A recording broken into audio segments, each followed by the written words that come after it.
It's day 7 of the Intergalactic Aerospace Expo 2951, and it's Argo's turn in the spotlight. Debuting their newest entry in the transport sector, the Argo RAFT. What's cool about this ship is how it carries its cargo. 3 cargo containers with a capacity of 32 SEU each are attached underneath the back of the ship, totaling 96 SEUs of capacity. Now these are going to be the same containers that the whole sea will use. Now the containers are currently not removable until the implementation of Argo RAFT. That's scheduled for Alpha 3.18 and Q2 of next year. Once the containers are implemented, it's just a matter of dropping off and picking up. There's no hand loading of crates, which is going to be awesome. Now, according to the website, there is a tractor beam located on the rear of the ship that you'll be able to control. It should help with loading and unloading of the containers. So let's check out the inside. I do like the actual call elevator button is on the ship instead of just looking straight forward like it is on the mole. So that's pretty nice.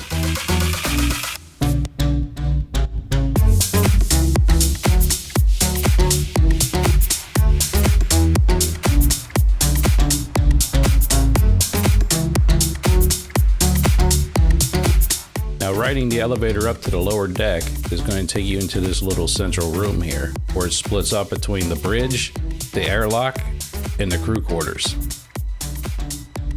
Now the airlock says it's going to be meant for ship-to-ship docking. I'd be curious to see how this is going to work as it's so far back behind the bridge itself.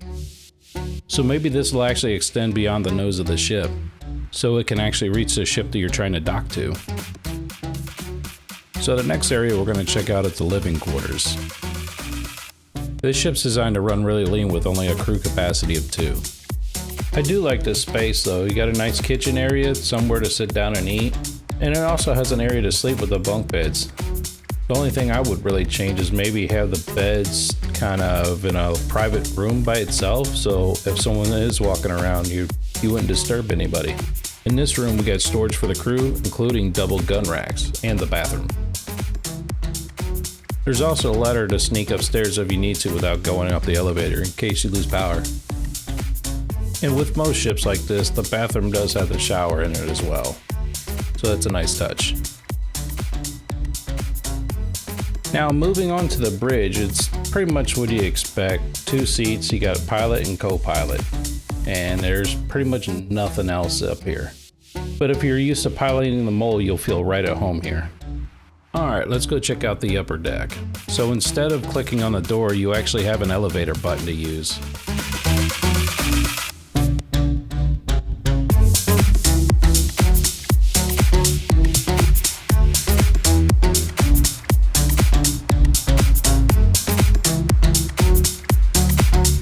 I guess you can call this area the technical deck. Looks like there's areas for tools here for the future when we have to do repairs. It says component access on the doors, so maybe we'll eventually have spare parts and stuff in here. Moving towards the back of the ship, you'll have access to all the ship's components. Now this ship's going to be equipped with twin size 2 coolers, twin size 2 power plants, and twin size 2 shields, which should make it a little bit more beefier than something say like the Freelancer. Now with every good thing, you're going to have some balance. This ship is only going to be equipped with 2 size 1 hardpoints for the pilot to use, and twin size 3 laser repeaters for the co-pilot to use. So this area is going to be pretty cool. From this terminal you'll be able to load and unload the cargo containers using tractor beams, and from what it looks like, the hooks holding the containers up.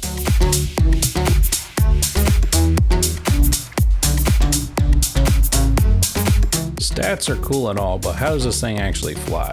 So according to the website, even under full load, this thing should take off in atmosphere pretty easily.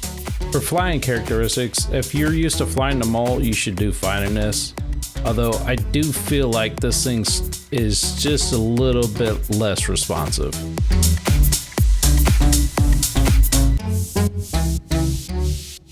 Now the landing gear and the VTOL animations are pretty cool. I kind of like this. Check this out.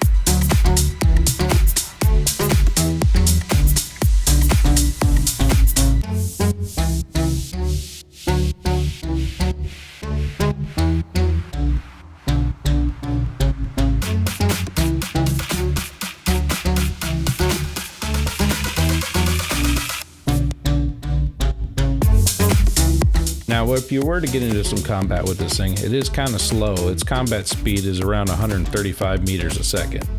It completely tops out at 840 meters a second. If you do have high value cargo on board, it might be worthwhile to hire some buddies to run security for you. Now, we know this thing is slow, but I'm going to do a series of yaw pitch and roll tests to give you an idea how this thing actually handles an atmo. I fly using a dual stick setup, and with these maneuvers I'm going full lock on the sticks just to give you an idea.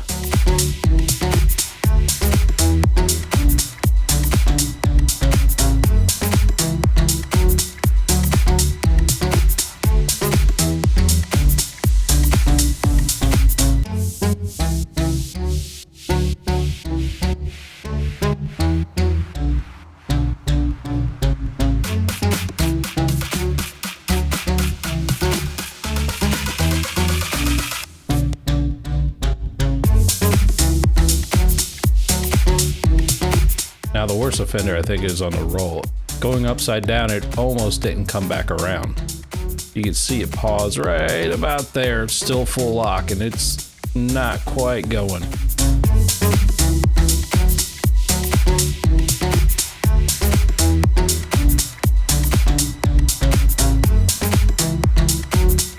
So, final thoughts. Should you get one?